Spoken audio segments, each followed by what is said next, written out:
Hello viewers. Today we will do some questions regarding our previous topic. Our question is that find the trajectory of the particle if it starts at origin with velocity this.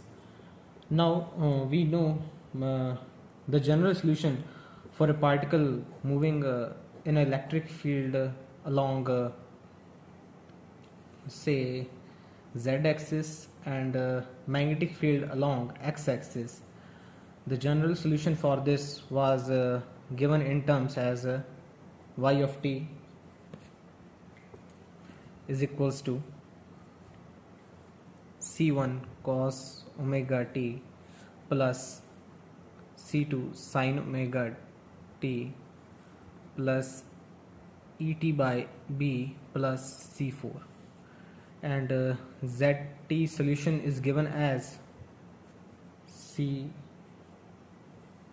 c2 cos omega 2 and c1 sin omega t plus c3. Okay, let's assume this be c3 and this be c4.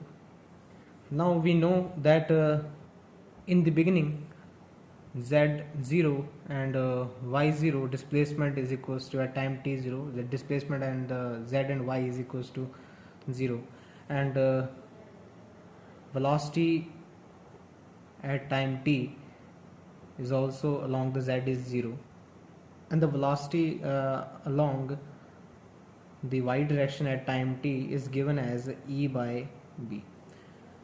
So to find the value of c1, c2, c3 we will use these conditions. Let's say for y0, 0 is equals to, I'm using this condition, y0 this will be c1 plus c3, and for zt time t is equals to displacement is equals to 0, this will be c2 plus c4 is equals to velocity along the z-axis. We have 0 equals to minus c1 omega, and y dot 0 will be equals to e by b and c2 omega plus e by b. Okay, from here you can see that c2 is equals to 0 and c1 equals to 0, so c3 and c4 also equals to 0. So from here you can now evaluate that yt on substituting all the values c1, c2 and c3 are 0, so yt is equals to et by b, and zt equals to 0, which means that the displacement is only along the y direction and no displacement along the z-axis. You can also see this in this form also, that the magnetic force, which is F q v cross b, and the magnetic field is velocity is along the y direction, which is e by b y cap, and magnetic field in the x direction cross b x cap, which will gives us minus q e z cap. And when we evaluate the net force which is Lorentz force obviously, so QE in the direction of F net is equals to QE z cap, and this magnetic force minus QE z cap. So when a particle is moving with this velocity e by b y cap in the presence of electric and magnetic field, it will move in a straight line along the y axis. Moving to the second part, if the velocity is equals to e by 2b y cap at time t0, then how will the trajectory will change here. Now again using these equations, these all equations, and at time t is equals to 0, for these I am using this again. So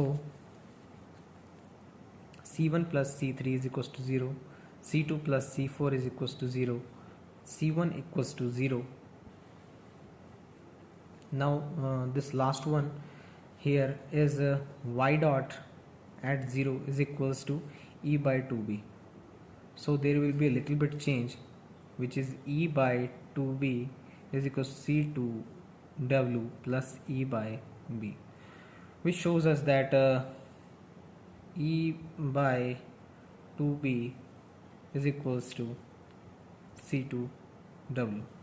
So the value of C2 is E2bw. Okay, now C1 is equals to 0, so C3 will also be equals to 0, and C2 is equals to minus C4. So value of C2 and C4 is equals to C2 is equals to E by 2b omega, and C4 is equals to E by 2b omega. Now substituting the values of these constants, and we can easily find out the equation. Now substituting the values of those constants in the general equation, we can find out the displacement along the y-axis and the z-axis look like sum of this type. So now to know the trajectory of formed by these equation, let's say first handle these equation. E by 2 in taking common E by 2 omega b, which will gives us 2 omega t this side, and minus sine omega t. Okay, and same we can do for z t equation also. E by 2 omega b common, and 1 minus cos omega t. Now say E by 2 omega b will be some constant, beta is equals to E by 2 omega b. So now this will look like beta 2 omega t minus sine omega t, and this will be beta 1 minus cos omega t. Okay, from this equation, y minus 2 beta omega t is equals to minus beta sine omega t, and from this one z minus beta is equals to minus beta cos omega t. Now squaring and adding both side as these by trigonometric rule is equals to 1, then this will be equals to y minus 2 beta omega t square plus z minus beta square is equals to beta square. This is obviously the equation of a circle of radius beta, and whose origin are 2 beta omega t and beta, which y naught is this and z naught is this, which shows that our particle moving in a cycloid motion with the center at 2b omega t and beta of radius beta. Now as a homework, please try this on your own to understand how the trajectory will be formed for this type of velocity. This is easy, and don't think that I chose a simple one and I give you the hard one. Please try it by yourself. If you can't, then please comment in comment section, and I will solve it for you in the next videos. Thank you.